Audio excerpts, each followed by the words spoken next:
মাত্র কয়েক মিনিট দেরি, আর তাতেই চিরতরে থমকে গেল একটি মেয়ের ডাক্তার হওয়ার স্বপ্ন। সম্প্রতি ভারতের উত্তরপ্রদেশের মোরাদাবাদে ঘটেছে এক হৃদয় বিদারক ঘটনা।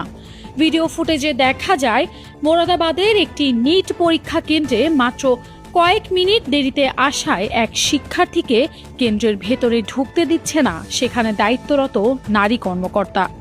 নিয়মের দোহাই দিয়ে বন্ধ করে দেয়া হয়েছে লোহার শক্ত গেট। মেয়ের সারা জীবনের স্বপ্ন এভাবে চোখের সামনে ভেঙে চুরমার হতে দেখে গেটের সামনেই কান্নায় ভেঙে পড়েন তার অসহায় বাবা।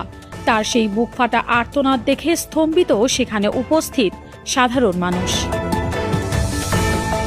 নিয়মের বেড়াজালে আটকে একটি সাধারণ পরিবারের স্বপ্নভঙ্গের এই দৃশ্যটি সমাজকে এক কঠিন প্রশ্নের মুখোমুখি দাঁড় করিয়ে দেয়। যে নিয়ম একজন শিক্ষার্থীর বছরের পর বছরের হাড় ভাঙা পরিশ্রম এক নিমেষে জ্যান্ত কবর দিয়ে দেয়, সে নিয়ম আসলে কতটা যৌক্তিক? সাধারণ মানুষের প্রশ্ন, এই কঠোরতা কি শুধুই শৃঙ্খলা, নাকি শিক্ষার্থীদের সাজানো ভবিষ্যৎকে নিয়মের বেড়াজালে গলা টিপে হত্যা করা?